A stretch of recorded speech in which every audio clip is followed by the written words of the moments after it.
Welcome to episode 82 of FBI Retired Case File Review with Jerry Williams. I'm a retired agent writing crime fiction inspired by true crime FBI cases. Today we get to speak to retired agent Tym Burkey, who served 20 years with the FBI. While assigned to the Cincinnati Division at the Dayton Resident Agency, Tym Burkey worked violent crime and domestic terrorism matters and was assigned a case targeting the Aryan Nations, which at the time was considered to be the most dangerous white supremacist group in the United States. In this episode, Tym Burkey reviews how his informant, Dave Hall, infiltrated the violent neo-Nazi organization. The intelligence gathered by Hall led to the disruption and dismantling of the Aryan Nations leadership. Later in his career, Tym Burkey began working counterintelligence investigations and was transferred to the Albuquerque Division, where he was assigned to the Sandia National Laboratories and supervised the Albuquerque Joint Terrorism Task Force. After retiring from the FBI, Tym Burkey co-wrote with Dave Hall a narrative account of their Aryan Nations case. Their book, Into the Devil's Den, How an FBI Informant Got Inside the Aryan Nations and a Special Agent Got Him Out Alive, is a true crime thriller and a testament to bravery, dedication, and friendship. It's also a timely reminder that Americans' homegrown terrorists can be just as deadly as those from overseas. After the tragic events of Charlottesville, I thought it would be quite appropriate for us to take a look at how the FBI investigates these hate groups. I was really surprised about some of the things that Tym talks about, so I'm sure you're going to enjoy that interview. But before we get to it, just a few things. First of all, I want to remind you that Manhunt Unabomber, the miniseries on Discovery Channel, has its finale on Tuesday, September the 12th. Remember, this is a fictionalized drama about the Unabomber case. Jim Fitzgerald from episode 3 of FBI Retired Case File Review is featured as a composite character representing the agents who worked on that case. After you watch the finale, if you want more information about the Unabomber case, you can check out Jim's episode 3, and you can also revisit episodes 55 and 56 with Max Knoll, who was the supervisor of the Unabomber task force. In other news, we are still steadily approaching 1 million downloads for FBI Retired Case File Review. I am absolutely thrilled. Now, I know there are other podcasts that have 1 million downloads every month, but I'm really proud of what we've done here in growing this audience.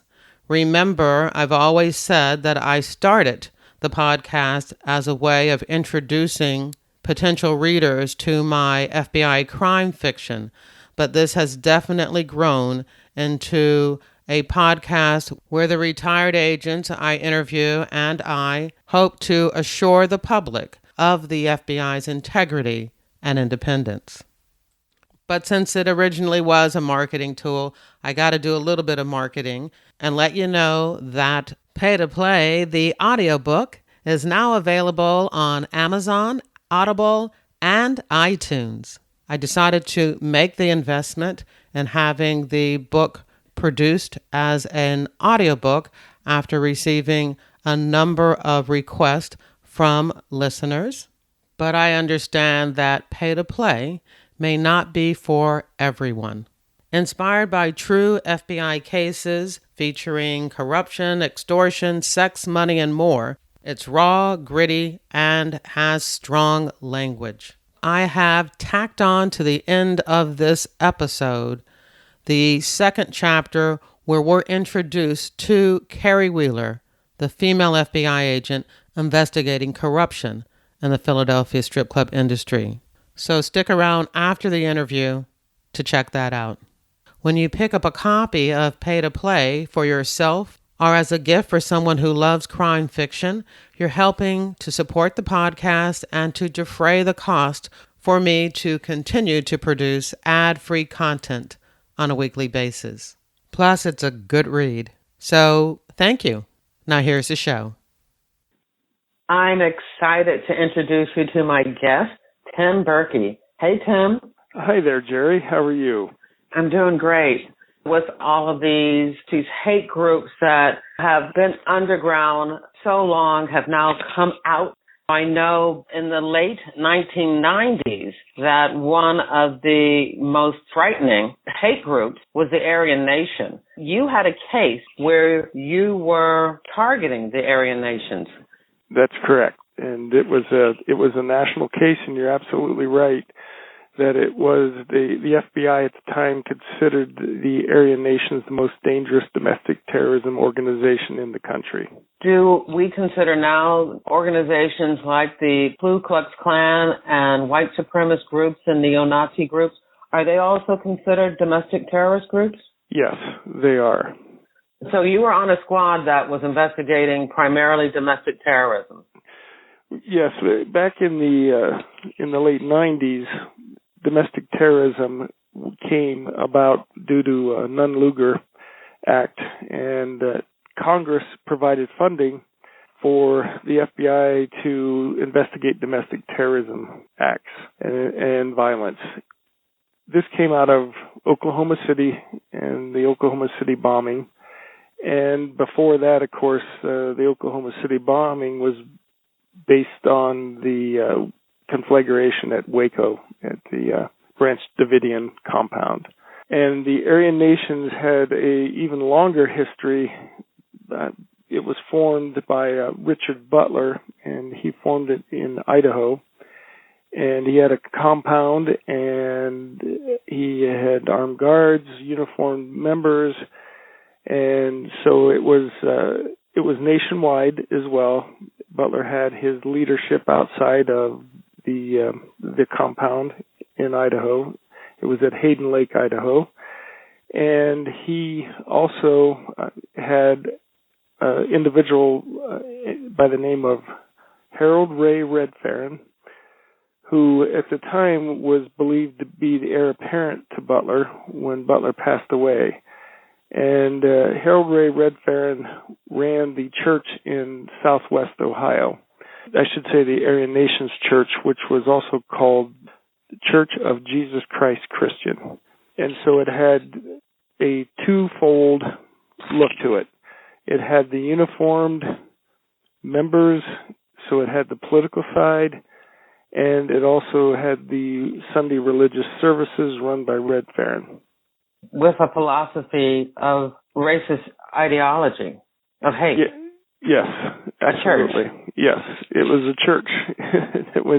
He was an ordained minister. He wore a preacher's outfit, black collar, the whole bit, and he was fiery, but he was also very talented, very good speaker, and he could draw people in. He could convince people of his racist views, and did it very successfully.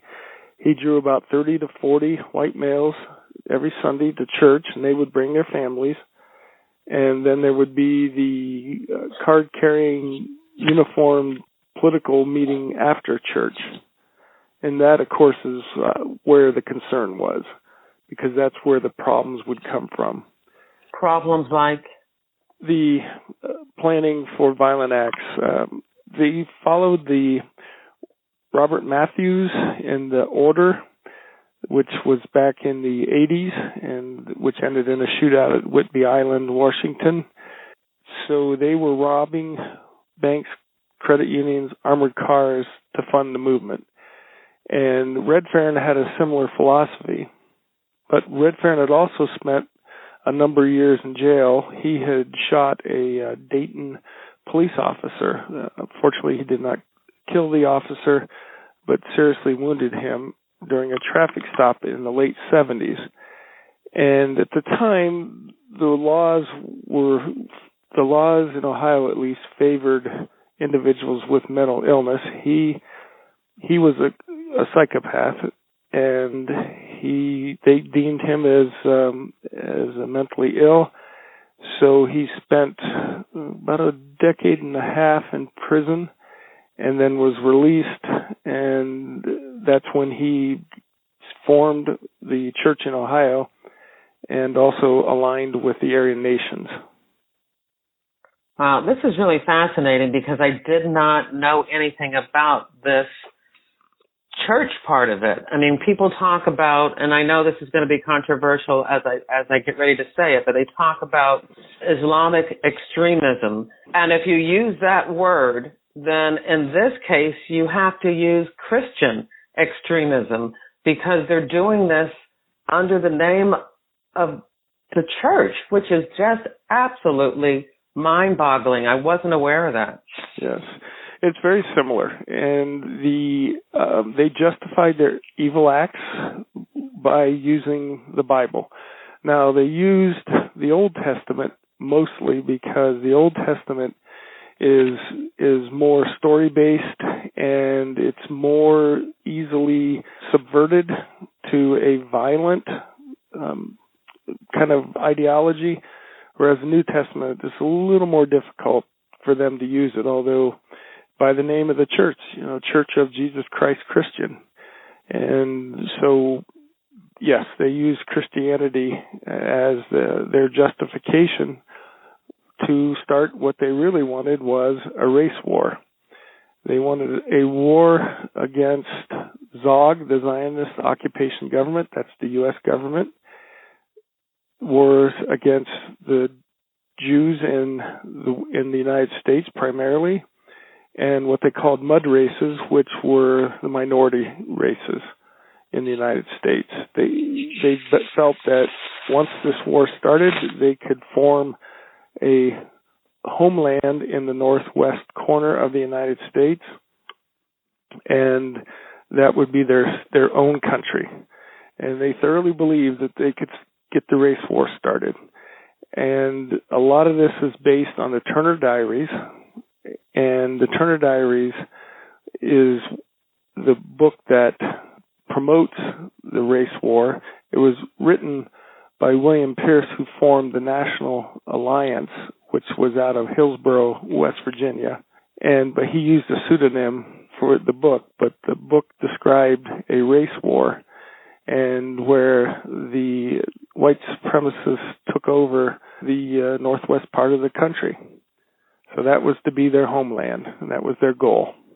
Now, I can really understand why at the time they were considered to be the most dangerous white supremacist group in the United States because of the fact that it wasn't just the hatred, but they really wanted to kill and create this world where those people did not exist anymore. That's correct. And the philosophy actually went back to Victorian England. It was the Christian identity belief. There's a two-seed theory on that.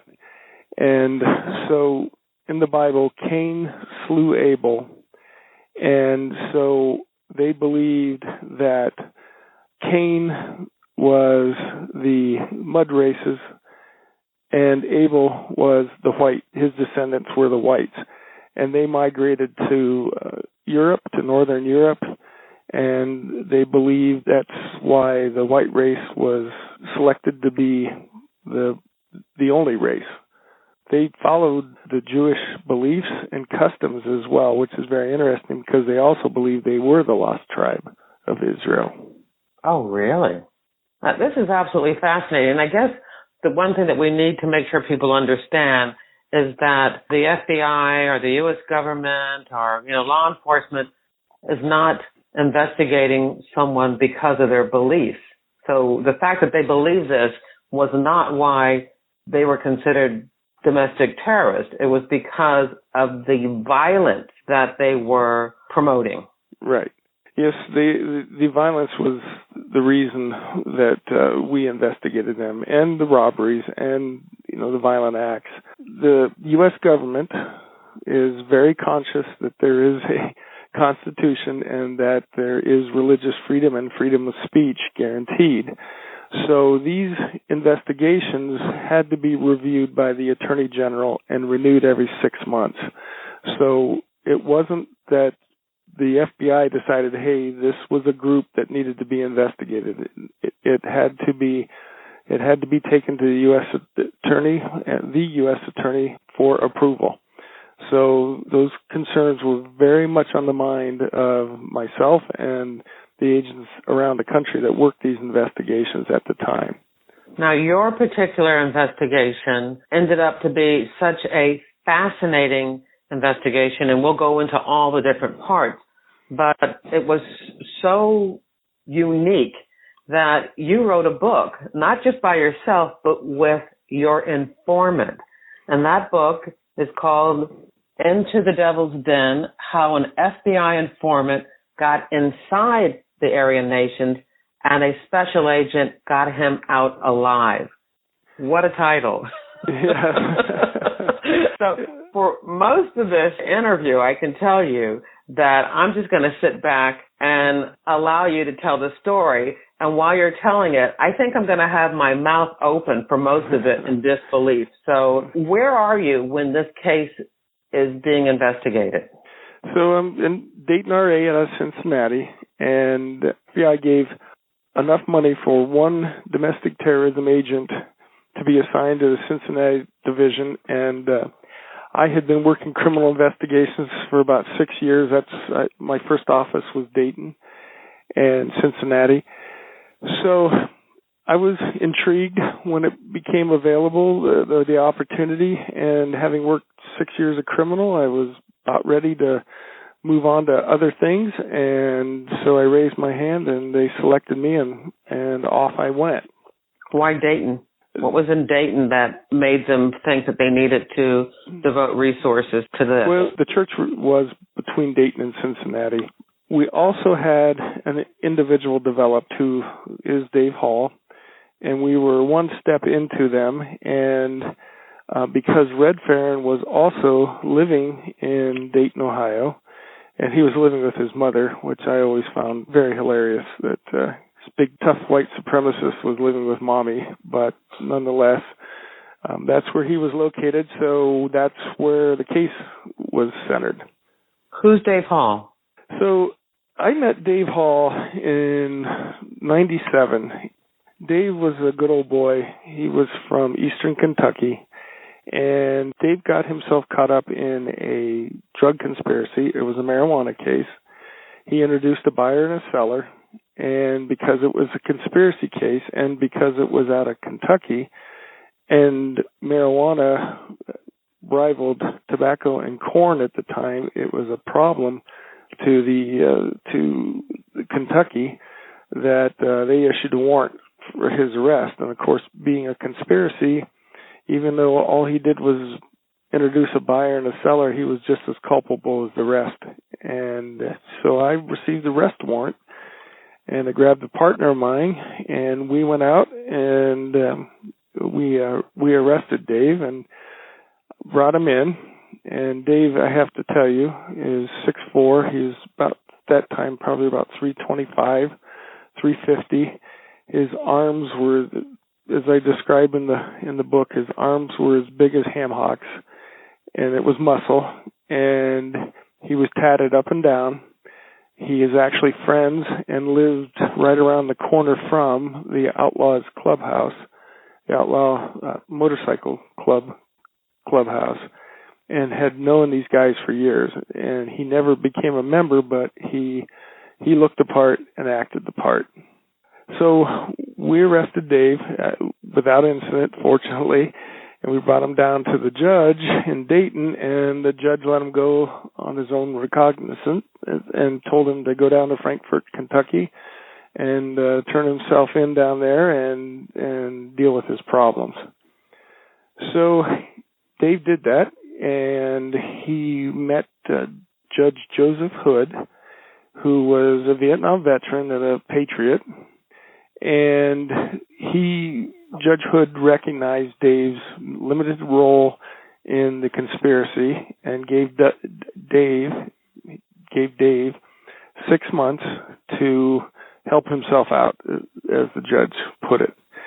So Dave was all of a sudden back in my lap, and I really wasn't sure what I was going to do with him at the time, but I sat down with him, and he started giving me information. But he gave me information on low-level marijuana cases. And I was in the Southern District of Ohio, and cocaine and crack cocaine were the problems. If you were talking a semi-load of marijuana, the U.S. Attorney's Office may have taken a look at it, but probably would have passed it to the state or local to handle, because cocaine was just out of control at the time. So Kentucky and Ohio are separated by a river, but world apart in what was the priority at the time. So for a while, I just listened to Dave and took the information, but I just passed it off to local authorities, what he was giving me. And one day, and this was several months into it, one day I sat down with Dave and I said, Dave, if you really want to help yourself out, why don't you tell me about the Outlaws? Because by then I learned Dave's role with the Outlaws and his friendship with several of the current members, to include the club president. He didn't admit that to you immediately? No, he did not. He said, to me he responded, the Outlaws are for real. And I took that to mean that they kill snitches, and that's exactly what he meant. So he was very reluctant to give me any information on the Outlaws. But I told him this was his best opportunity if he didn't want to go to jail. And he didn't want to go to jail, so he agreed to start giving information on the Outlaws. But about that same time, I received a call from a Dayton police lieutenant. And I had actually worked with this lieutenant when he was a detective doing drug investigations. And he called me up and told me, he said, I was in Ike's bar, which was owned by the president of the Outlaws, and was obviously an outlaw bar, and in Dayton. And he told me, well, he didn't tell me, he asked me, he said, I was at Ike's on Saturday night, and guess who I saw in the bar? And I said, I don't know. He said, Harold Ray Redfern. And they knew Redfern very well because he, as I mentioned, shot a Dayton cop years before. So everybody knew who Harold Ray was. And that was very interesting information for me. So what I decided to do was I went to Dave and I asked him that I wanted him to go to the Ike's and start drinking. And I didn't tell him at first exactly what I wanted, but I knew that one of two things was going to happen, and they were both, either one was good for me. I was either going to learn about the Outlaws or I was going to learn about the Aryan Nations. But I knew both of them were bad for Dave, but that was the option that I gave him. So we started in at the bar, and one day Redfern came into the bar, and Dave came to me and told me about it. And I showed him a picture. I said, "This the person?" And he said, "Yes." And I said, "So I'm interested in him. And do you think you can talk to him?" And I told him the basics. I didn't give him a lot of detail, but I told him the basics of what Redfern was all about, and the Aryan Nations and that type of thing. So one thing led to another, and pretty soon he was chatting up with Mr. Redfern in the bar, and Redfern made an attempt to recruit Dave, and Dave rebuffed it. And Dave came to me and told me that he rebuffed it. Well, I was kind of upset with Dave. I said, you should have taken that opportunity. He said, no, I know what I'm doing. He said, let's just see what happens here. And a little further a little more time went by, and Dave was again approached by Red Farron, and this time Dave accepted, and we were off and running. So the good news was that we had the head of the Ohio Aryan Nations, who was the heir apparent to Richard Butler in the national level, recruited Dave out of a biker bar, and so there was no suspicion whatsoever on Red Farron's part on Dave. Now, did he test Dave? He absolutely did. In what ways? Well, in one incident, Dave was at the church with Red Farron, and which was actually was an old. It was a second floor of an old building in a small town. It's called New Vienna, Ohio, and so it was above this storefront. So it's fairly roomy area, but not like a church type, what you might consider to be a church. And Red Farron pulled out a .45, and he cocked it and pointed it towards Dave with his hand on the trigger and the gun on the table. And he asked Dave what Dave thought about snitches and informants.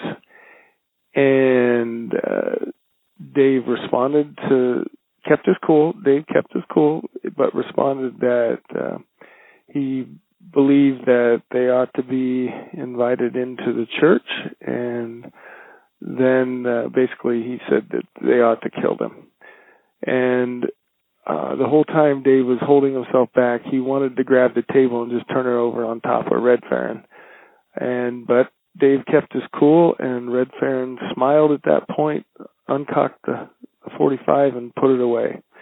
So that was one of Dave's tests that he had.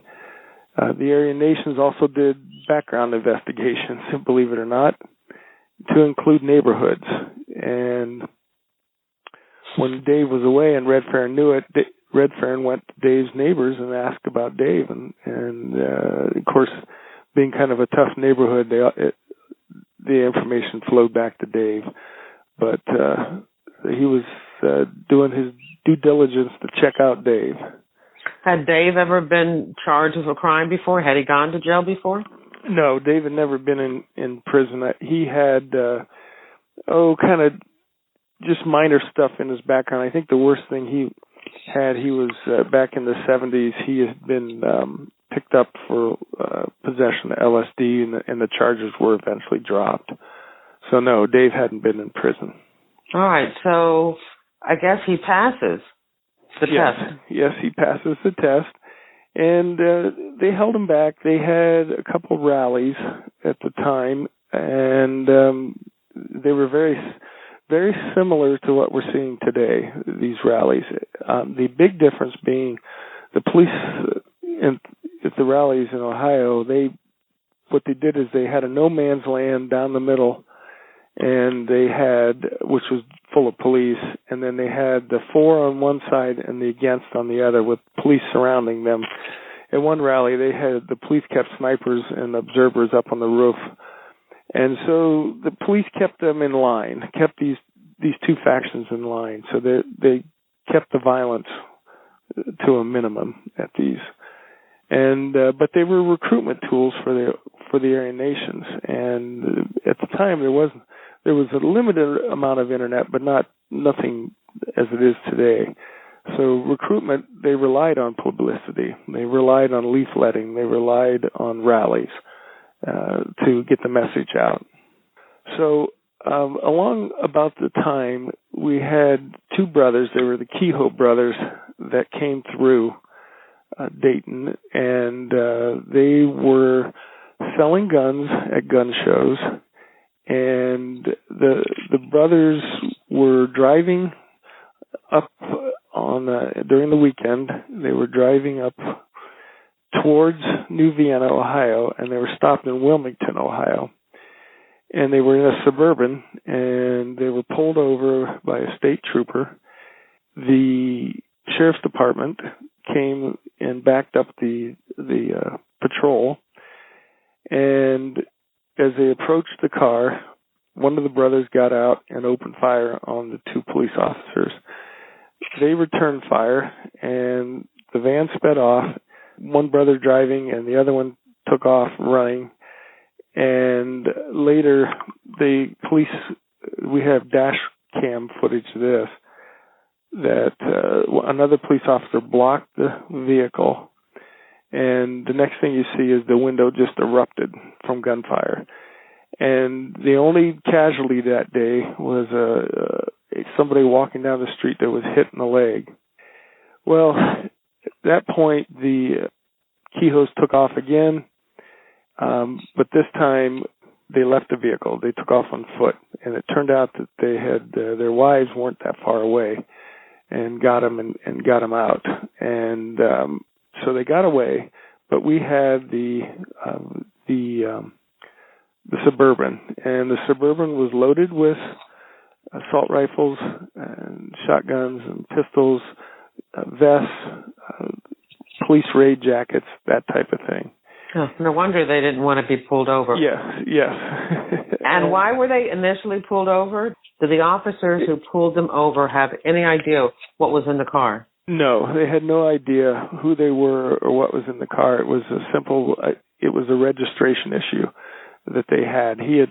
They had pulled off the highway. They were on the interstate and pulled off, and the trooper followed them.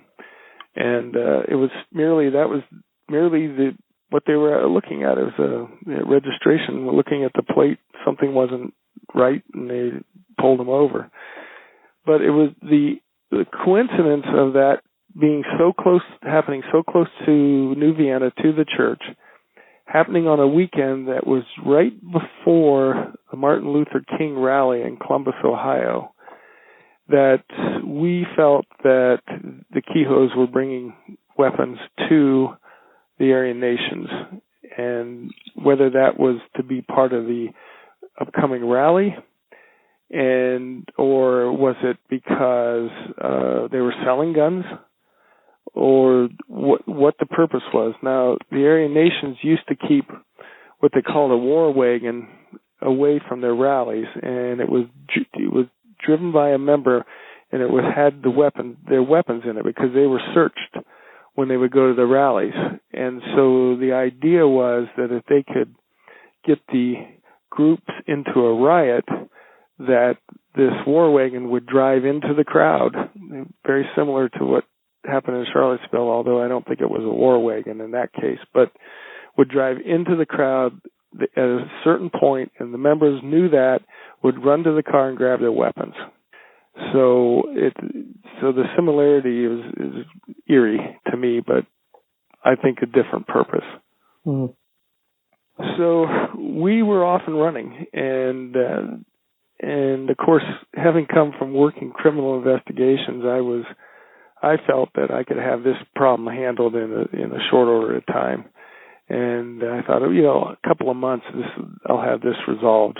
But, the investigation turned into years and a lot of effort. And I learned a lot during that investigation. Let me ask you one thing. Dave Hall, what were his beliefs? Did he believe in one race? Did he believe that others who were not associated with the Aryan Nation and these other hate groups were the enemy? No, he did not. Actually, he had biracial nieces and nephews, and he was not raised that way. He did not have any belief system. Dave was about having fun, hanging out with his buddies, even though they may have been outlaws, and just having a good time. And then, so this was abhorrent to him, and it affected him very seriously down the road. And it's the one thing in the investigation I always regretted, because I missed it. I missed how much it had changed him and how much it had gotten into his life. He suffered from it for years afterwards. Wow. So how often, this is really fascinating now that I know that he is really not just being an informant, being in a place where he is gathering information that he, would gather anyway. It's almost like he's operating as an undercover agent of the UCA, because now he's taking on a persona that is not really him. And that's absolutely correct. And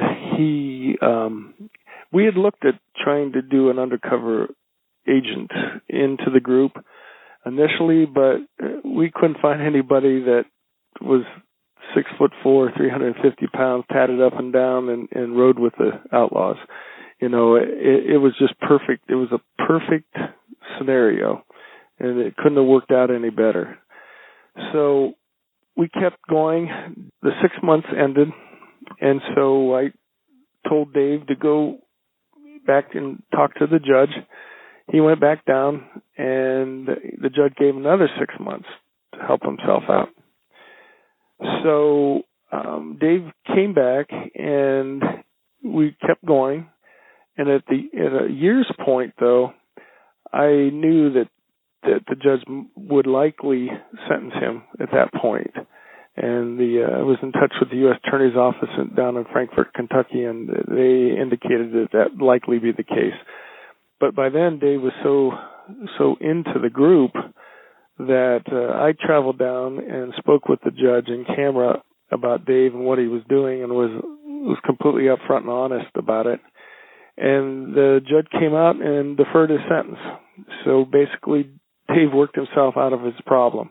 As opposed to just getting a reduced sentence, a downward departure, he was able to, at that point, the case was put on the shelf until everything was done. Yes.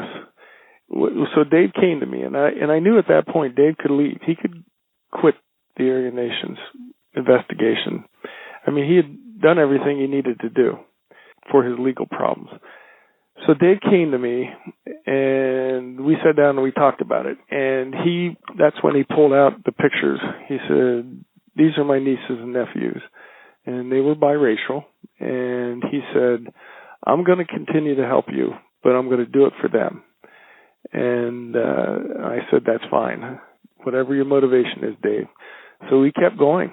And that was a turning point, both I never trusted Dave 100%, but I gained a different respect for him at that point, and our relationship changed. Even though in the Bureau you're not supposed to be friends with your informants, it started down that road at that point, that he trusted me more and I trusted him more after that. Can I ask you, sure. During that first 6 months or the first 2 6 months, what kind of intelligence was he bringing to you? What were you getting out of it? So it was national intelligence. And what had happened is Dave was brought in as a uniformed, card-carrying member of the political arm of the Aryan Nations. The other thing that Red Farron required was that all his members carry a firearm to church. And so that was a problem, right? Because Dave's under the thumb of the court, the federal court at that time. So in that 6 month time, I went to the U.S. Attorney in Frankfurt and I told him what was going on, and I said that for Dave to keep going, he cannot. I understand he can't take a firearm to church, but we're done if he doesn't take a firearm to church. The U.S. Attorney down in Frankfurt went to Judge Hood, and Judge gave Dave permission to carry the gun to and from church and to carry it while he was in church, but no other time. And that was unprecedented. I've never seen it before, and I've not seen it since. And it was so unusual. Dave had to report to a probation officer, but we had the probation officer in the Kentucky side across the river from Cincinnati, because we felt that the likelihood of him being followed down into Kentucky was slim. So the probation officer calls Dave and said, "You got to be down here immediately." And so Dave thought, well, what's going on? So he drove down, And the probation officer said to him something to the effect, I've done this for 20-some years, and I've never once saw any order like this. And he put down the order to Dave that the judge gave him permission to take the gun back and forth to church and to wear it during church services. And so we bought Dave a gun, and wow. That's exactly what we did. So it was building up trust, and it also, Red Farron, because he recruited Dave, because he trusted Dave, was bringing him into the fold even deeper. And he was also was mentoring Dave on the religious side, and would have Bible study with Dave. They would have meetings in different parts of the country. The Aryan Nations would have meetings in different parts of the country. And Butler would show up at some of these and other leaders. And because Dave was trusted, Dave would be the bodyguard during these meetings. And he would sit with these guys while they were, whether it was in a hotel room or wherever it was, at these various venues all around the country, listening to their strategies and reporting it. So I spent my Mondays debriefing Dave from his Sundays, his meetings, or after his trips, and then we would send the information out all over the country and back to FBI headquarters on what the Aryan Nations were planning and who was involved and who were the leaders, and it was really good information that was going out. Where and what other places around the country were there Aryan Nation churches? I mean, how big was this nation? So the next biggest one was in California, and Newman Britton was the one that ran the church there. It was near San Diego. We had some in Phoenix, and there was at that time a big skinhead organization down there. We had another church in Texas at that time, but the one in Ohio also drew from Michigan, of course, Ohio, a little bit on western Pennsylvania, a lot from northern Kentucky, a lot from southern Indiana, a lot from southern Illinois. Anything on the East Coast? At that time, what did we have on the East Coast? I don't think we had anything on the East Coast at that time. Don't be disappointed. I'm not disappointed. Yeah, good. That's good. Yeah. That's good. Yeah. The one in California was unique because it was in an urban area, but most of these places around the country were rural, and the one in Ohio certainly was. So, and I have to point out too that the southern Ohio, southern Illinois, southern Indiana, northern Kentucky have long been Klan hotbeds, and people don't realize that. And so they were the feeders. The Klan was a feeder to the Aryan Nations. People came to the Aryan Nations because they wanted to do something. They inspired violence. And so if they got tired of the rhetoric and they wanted to do something, they came to an Aryan Nations church. All right. So at a Klan meeting, they may talk about doing something, but they realized that nobody at that point anyway they weren't going to do actually going to do something. Now, and if I'm jumping ahead, just let me know. But at this point, are you seeing any violence? I mean, have they actually done violent acts, or are they still planning for the big one, the big war? Well, so yes, we did see it. So what had happened was we had a member, his name was Daniel Rick, and he was a young member that Red Farron was bringing along, and at the same time, remember, Red Farron was a convicted felon, so Red Farron was out one night with another member, and they were in rural Ohio, and he was driving the car was registered to Redfern, but Redfern was riding in the car. A deputy saw it, ran the plate, recognized the name because he was a jailer, part-time jailer and part-time deputy, and he recognized Redfern's name, and so he pulled the car over. But Redfern didn't stop right away. They didn't stop right away, and they pulled down kind of a side road, more of a driveway, and the deputy had called for backup, but now he's in a rural area, and they stopped the car, and then Redfern would not listen to the deputy's commands to get out of the car. Neither one would. About that time, then, the deputy received some backup from the local jurisdiction, and Redfern then got out of the car and then was seen with his right hand.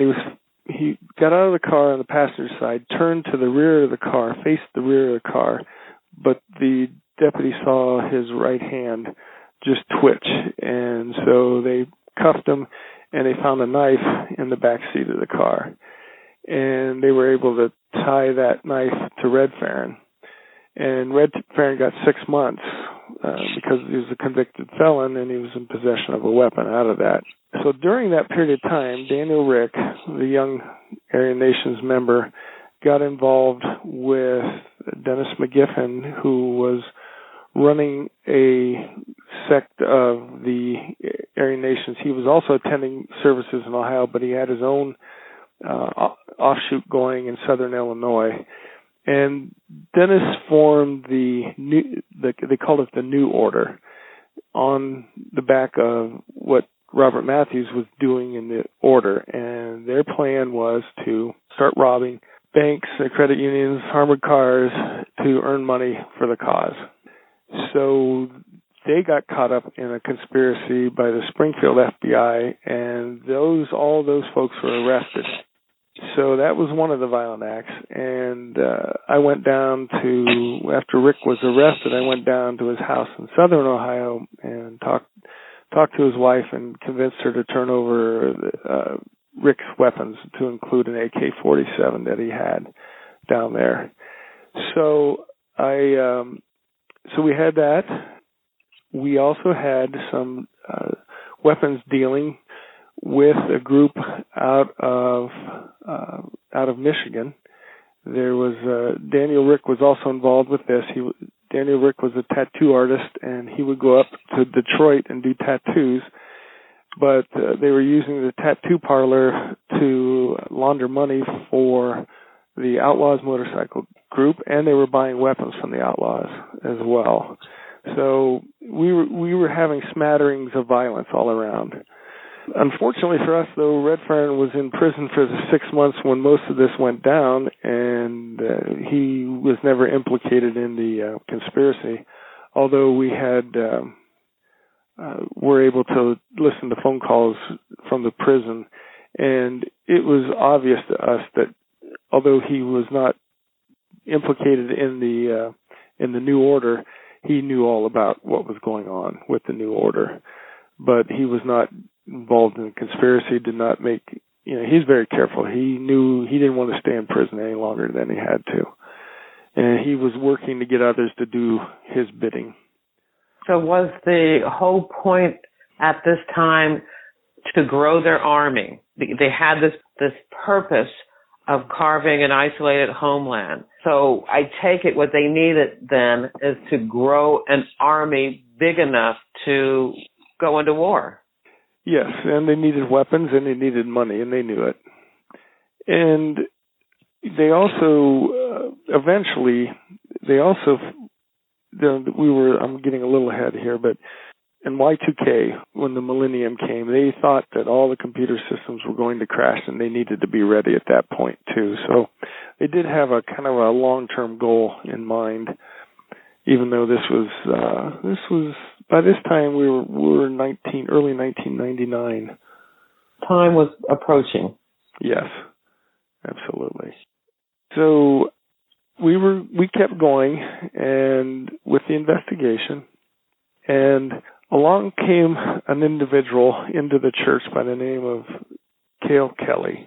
And Cale Kelly had been in the Army. He had a fairly successful career, had been decorated on a Patriot battery in the first Gulf War, but we pulled his service record, and he had this point where he would be unit commendation, driving drunk on base, noted for exceptional service selling hash in Germany. He just had this up and down in his career. And so when he was nailed for selling hash in Germany, they put him into Leavenworth and gave him a dishonorable discharge. And Cale Kelly came out of prison, and his mother was a legitimate preacher. And he came out of prison, and he was ready to go. And he needed to find something to take the place of his Army life. He missed it.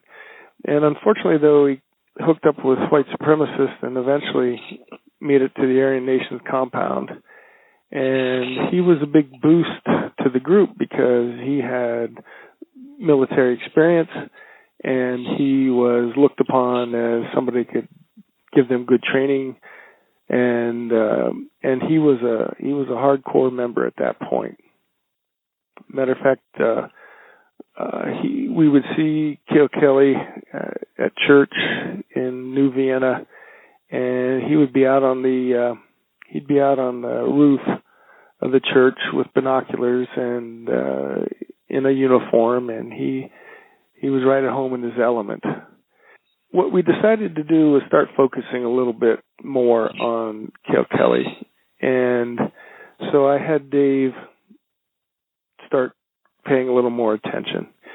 And eventually, Cale was meeting with Red Farron. It was obvious they were meeting, the two of them, alone. And so one time, Dave was down at Cale Kelly's house, and Red Farron was down. And he was living, actually, it's more of an apartment. He was living above a barn in a finished room and in rural southern Ohio. The barn belonged to a Klansman, and the Klansman's daughter, Cale, was dating, and the Klansman would hang the American flag upside down every day at his residence with the Klan flag flying above the American flag.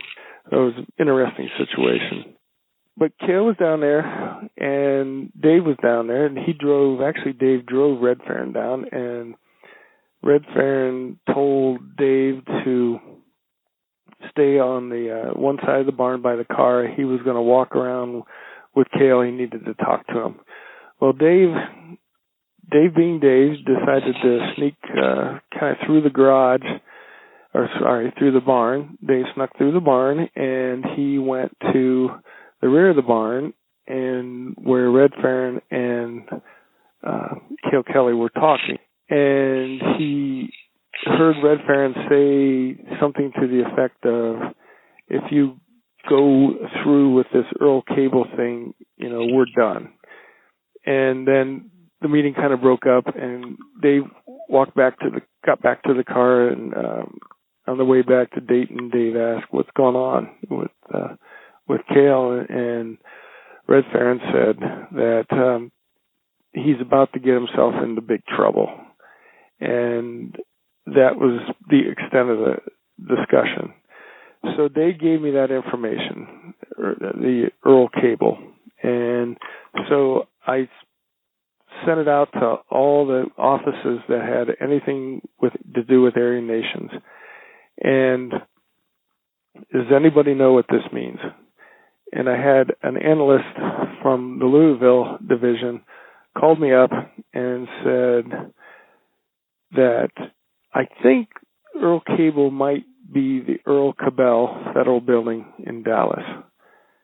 And he said, and did you know that it was on McVeigh's list, but McVeigh chose Oklahoma City instead? Wow. But my heart dropped at that point. And I immediately got a hold of the supervisor and the SAC, and we were off and running at that point. We put a full court press out on Mr. Kelly, and Dave was able to travel Dave down to a Klansman in Kentucky, And on one of the trips, Kelly told Dave to stay by the car, and he went into the barn, and he came out with these about 4-foot long pieces of 6-inch PVC with end caps. Well, 4-foot long, 6-inch PVC with end caps. And he put several of them into Dave's trunk. And Dave asked Kelly if he had to worry about those. And he said, no, you don't have to worry about them. So he brought those back to Ohio, and Kelly took them out of the trunk and put them in the barn where he was living. And, of course, Dave reported it. We never fully understood. We eventually did a search, and we found, I think we found one of them. We never found the others. But it certainly indicated us that this could be more about bombing. On one of the trips around Cincinnati, Kelly started hammering his fist on the dash of the car and said, one of those buildings has to fall. And so we had all these indicators. And the other thing that we had learned, Kelly also did not, nobody liked the Southern Poverty Law Center at that time, but the leader of the Southern Poverty Law Center was Morris Dees. And Morris Dees, for those that aren't familiar with the Southern Poverty Law Center, Morris Dees was an attorney, and he formed the center, and he started suing Klan groups. And what he did is he took their assets and essentially put them out of business.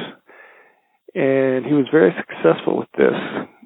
So Kelly decided that he also should assassinate Morris Dees and talked to Dave cryptically about it. We understood what it meant.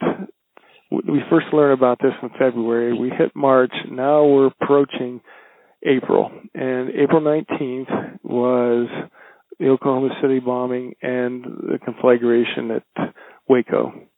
So it was a big deal date for the white supremacists. And we don't have enough at that point to take down Kelly or to fully understand what the plot really was. But is Dees given any warning? Yes, is he told? We've talked to we did give Morris Dees the warning that his life is in danger, but I have to tell you this man's life is always in danger, and he took it in stride. And Morris Dees is quite the American hero. But nonetheless, we're faced with what are we going to do? Well, one thing that Dave learned was that Kelly had a couple of handguns, and he kept them, for the most part, up in his living quarters above the barn. And so we decided to, I believe it was April 12th. I would have to look it up in the book, but I think it was April 12th. So we were a week away from April 19th. And working with the U.S. Attorney, we decided we would arrest Kelly on the gun charges and do a search and see what we came up with. So that's exactly what we did. And the interesting thing is we found in Kelly's stuff, he had a bus ticket that was dated the next day, and he was going to take off for whatever. We still don't know. But we got him by one day. Whatever his plan was, he was going to head out on the bus and conduct his plan. It turned out that Morris Dees, shortly after that, was going to be in Waco giving a speech at the university. And so we don't know at this point what he was up to. Kelly never admitted to it, what he was up to. But Kelly got 3 years out of the deal, and we felt we'd at least disrupted the plan. We later found out that Kelly actually had bought a sniper rifle, and we learned about the sniper rifle through kind of a side investigation, and he had left it with a Klansman because he didn't want to keep it at his place. And Morris Dees sent the office a bouquet of roses for a thank you too. So I was completely devastated by this because I had now lost Dave. He was on the affidavit. We had to move him. We offered him witness protection. He was so close to his mom. He opted to take a lump sum, and he took off to another state. I thought it's over. I lost my eyes and ears. The whole bit. And when you say you lost Dave, it's because you had to use his information in order to for the arrest affidavit and warrant to get Kelly. That's exactly right. And we were hoping we could develop this separately, but we ran out of time and we felt we couldn't let it go to April 19th. It just, we couldn't take that chance. So I lost Dave. I learned another lesson, though, and the lesson is disruption. What happened is, I mentioned about the new order being taken down. I mentioned about this case up in the gun case and money laundering case up in Detroit being taken down. Now we had Kelly being arrested. And what was the common denominator there? Red Farron was involved with every one of those individuals, and Red Farron never was arrested. And the group turned their eye towards Red Farron. They seriously started to believe that Red Farron was the informant. Long about that time, Morris Dees sued the Aryan Nations, eventually took their compound with a $5 million plus judgment, and put the Aryan Nations out of business nationally. So with all that together, Red Farron never again rose to any prominence in the organization. To the extent I had in 2003, I accepted a transfer to another division, and so I took an agent to meet Red Farron, and basically I was handing over the investigation, and I left, and I got about a couple months after I arrived at my new field office, I got a call from the agent, and she said, "You'll never guess what happened this weekend." And I said, "No, you're right, I won't." She said, "Red Farron's dead." And I said, "What happened?" He apparently he had a week before had gone in the emergency room, had serious heart problems, and the doctors told him he needed surgery immediately. He ignored him, went home. A week later, he dropped dead from a heart attack. So I figured God got him first. Right. Wow. And there was nobody else who took up that charge, either after he died or when they were suspecting him of providing information. There was nobody else strong enough to keep the Aryan Nations going? Well, we did have a part two to this, and yes, Red Farron brought up a fairly charismatic white supremacist preacher out of Tennessee and put him in charge of the Aryan Nations, and Red Farron kind of stood back.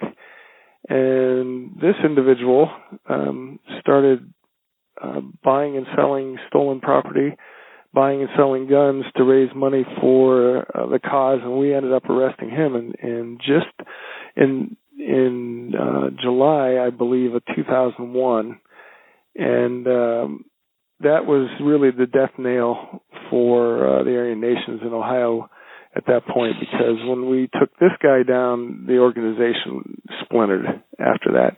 And it was another mark against Red Farron that he brought the guy up to Ohio, and again, Red Farron wasn't arrested. Then that's basically why I ended up taking a transfer out of the division, because I kind of worked myself out of a job at that point. Good for you. Yeah. Good for you. All right, I have a couple of questions. One of them, Morris Dees, he's doing these lawsuits. What's the basis for the lawsuits? I mean, obviously he was successful. He was able to win their property and money. But what's the basis of his lawsuits? The one against the Aryan Nations, what had happened was a mother and her teenage son were driving by the compound, and they had an old beater car, and the car backfired. And these brilliant Aryan Nation soldiers thought somebody was shooting at them. They loaded up in cars and pickups, and they chased down the car, ran it off the road, yanked the mom and son out, and really beat the son badly. What was the race? What was their race? The son was mixed race. What I recall, the mother was white, but the son was mixed race of some sort. I want to say American Indian, but that's why they beat him, because he looked to them as a mud race, member of the mud race. Wow. Morris Dees used that for a civil suit, the basis for a civil suit, and won and took the compound. Usually it were acts of violence. He actually years later, to Cale Kelly's credit, the Klansmen I mentioned that they went down to Kentucky to visit, Morris Dees ended up suing him, and after Cale Kelly got out of prison, he had a big change of heart and no longer was part of or supported any of the white supremacist movement, and he actually testified against the Klansmen in the lawsuit that Morris Dees brought. So he actually turned around and helped Morris Dees out. This is really amazing because, as you're telling the story, and we're all hearing now, we're all fearful of American kids going online and being indoctrinated into this radicalism. Right. Because they want to belong, they're angry, they don't have a job, they want someone to blame, and that's why they get involved in these groups and ISIS and all of that.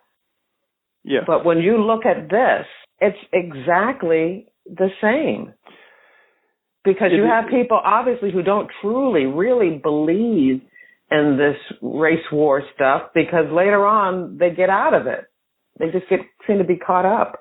Yes, and you're absolutely right, Jerry. And the belief systems are very similar. So you have, like you said, the Islamic extremists, the Christian extremists, and both are supporting their beliefs through religion. A lot of the white supremacist organizations, really, they started in prison. They have white gangs and black gangs and Hispanic gangs and so on and so forth. And you have to join the gang to be protected. A lot of these guys coming out of prison, they just say, once they're out of prison, they don't have that belief and they walk away from it. It's what they have to do to survive. But some of them remain ardent supporters, and so they come out, and as Red Farron did and Cale Kelly did, and they believe these things. Yes, a lot of similarities. Yeah, in preparing for, to talk with you today, I'd like to know a little bit about the subject. And so I did go on the FBI website, the ADL website, and the Southern Poverty Law Center. So I have a number of articles from those different organizations that talk about violent extremist groups and why people become members of them. So, if anybody is interested, of course, I want them to also, get your book to hear that the actual case, but to also learn about the groups themselves and why people would do something like that. I'm going to have links to these different articles. So we got to get back to Dave before we end our conversation here, because Sure. One of the things that you mentioned during this is that you were kind of disappointed in yourself because you didn't see how it was affecting Dave. Could you tell us a little bit more about that? Right. So this it was not part of Dave's belief system, and he began to suffer nightmares from this. He lost a girlfriend out of it, and he also began drinking heavily. It really got to him psychologically, and to the point that And one Sunday I got a call from a local police department, small rural area outside of Dayton, and they said they had picked up Dave on the DUI, and I went to the jail, and Dave had told the jailers and the department that he was an FBI informant. Of course, he was drunk, and I started to realize at that point what was going on in his life, and that was my first indication. Although there were plenty of indications prior to that I should have paid attention to, and there were changes in behavior. I knew he was drinking. I would talk to him occasionally when he was pretty well gone. And what happened was, when he moved out of state at the time and relocated, he met a gal who they dated for a while, but she encouraged Dave as therapy to write all this stuff down from his experiences, just to get it out of his system. And she started reading this information, and she was an attorney, by the way, and she started reading this information, and she said, this would make a good book. And that's what kind of started down the road to getting a book published. So the uniqueness of the book and what made it viable to the publisher was our publishing agent came to us and said, there's a lot of books by FBI agents, a lot of books by informants, but we don't find any that the two of you are talking together. So the style of this book is we go back and forth. So you get Dave's point of view, you get my point of view. And you see what Dave was going through, you see some of the strategies that we were trying to do. And we kind of feed off of each other, and kind of the way the investigation went and the way the book's written. So that's the unique part of the book. Not only is it a great book, but my God, would it be a great movie. So good luck to you. And maybe somebody will hear this and, remember the case or be introduced to it for the first time and give you a call. Who knows? Yeah, we kept going back and forth at who's going to play whom, and Dave and I just joking around. We never could figure out who would play Dave, but I always had a pretty good idea who could play me, So, tell us. You got to tell us. Brad Pitt would be one.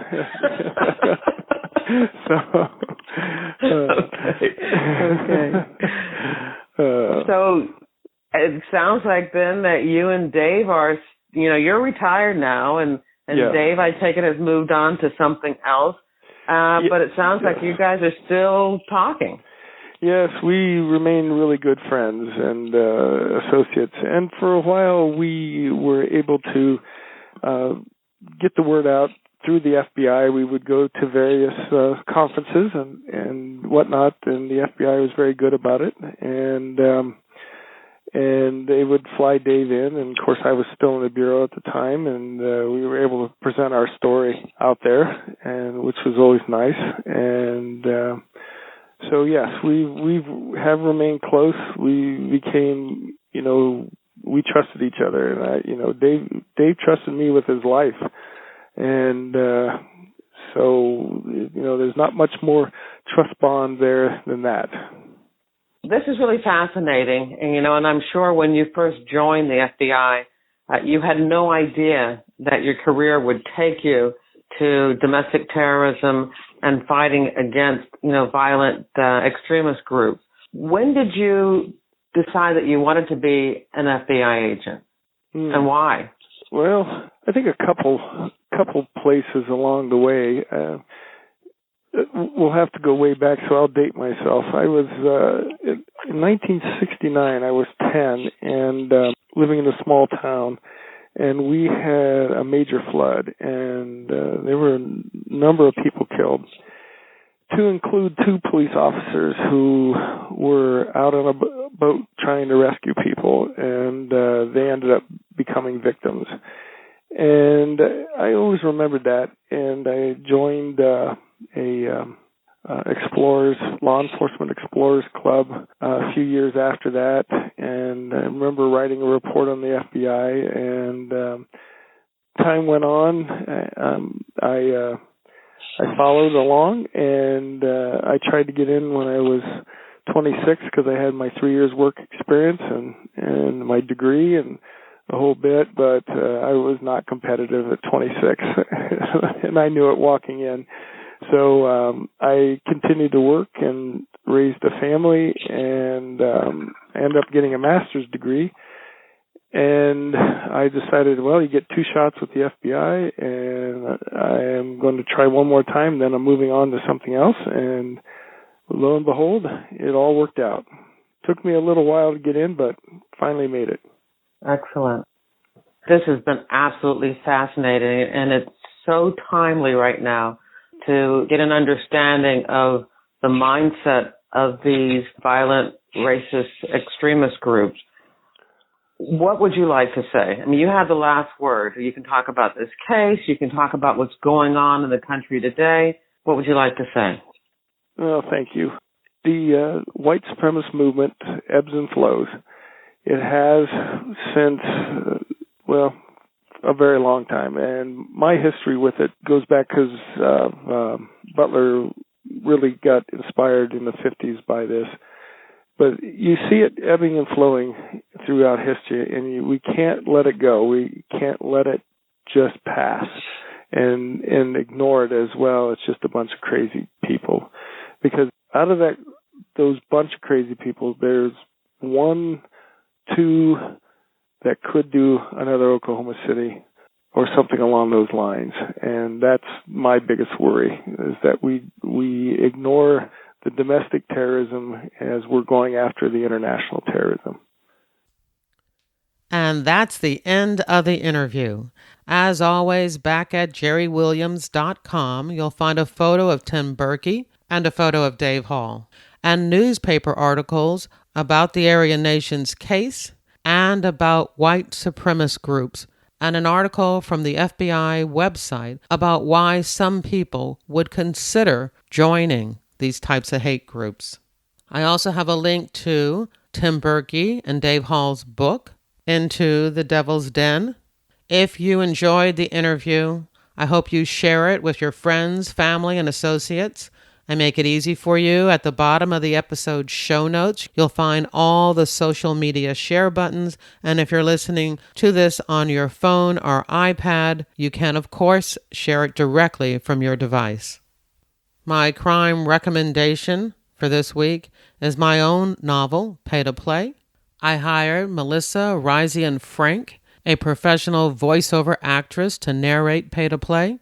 Here's Melissa reading the chapter where my main character, Carrie Wheeler, is introduced for the first time. Chapter 2. Special Agent Carrie Wheeler toggled the cursor between 2 emails on her computer screen. She took in and then let out a long breath. She didn't want to respond to either. The first was from Justin Fisk, an agent in the Chicago Division whom she'd met during a recent trip to the FBI Academy in Quantico, where for the 3rd time in less than 2 years, she had been asked to conduct an advanced seminar on recruiting and managing white-collar crime informants. She had flirted with Justin at the hotel bar for more than an hour, and as was the rule of the game, just when she knew he thought she would be going up to his room, she excused herself for a moment and never returned. She always slipped away before things went too far, before it was too late. To know they wanted to be with her was all she needed. When she and Justin bumped into each other on the FBI Academy campus the next day, she had pretended not to recognize him. But now he was emailing her and asking her when she would be returning to the academy for another in-service class. Was he kidding? She glanced at the photo of Kevin and the kids, and then back at the email on the computer screen, a giant placard flagging her shame. She hit delete. The second message, "Please see me," was from her new boss, Juanita Negron. Carrie hadn't bothered to apply for the job. She didn't need to be the boss to be in charge. Her 14 years working fraud cases had earned her a place of influence on the prestigious Public Corruption Squad, the FBI's #1 criminal priority. Juanita, on the other hand, had no problem proclaiming her authority. That woman ticked Carrie off. Carrie preferred to stay out of Juanita's office, where she held court and issued edicts. Carrie had hoped Juanita would pop out to get coffee, and when she walked through the squad area, Carrie could casually ask what she wanted. But it had been almost 2 hours, and Juanita had not yet made a move. Carrie sighed, gathered up her notepad and pen, and went in to see her boss. As she tapped on the open door and entered the sparsely decorated office, Juanita peered over the top of her designer glasses and gave Carrie one of her insincere smiles. A mid-market TV reporter in Miami before she joined the FBI, her perfectly applied makeup accented her flawless, caramel-covered complexion. Juanita pushed aside the statistical evaluations she'd been reviewing and held up a single sheet of paper. "I can't go back down to Quantico right now, if that's why you needed to see me." "It wasn't. But is everything all right? My mother's been ill." Juanita opened her mouth to speak, and Carrie waved her hand, swatting away Juanita's concerns. "She's doing much better now. She's in remission." Carrie immediately wished she hadn't shared that intimate detail. Her rule had always been, don't ever give them anything to later use against you. "That's great," said Juanita, displaying another weak smile. "I was actually going to assign you a complaint that came in today." "Sounds like bad timing." No, what do you got?" "You have time to work another case?"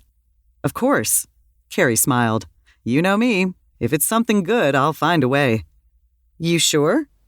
Carrie nodded and took the paper from Juanita.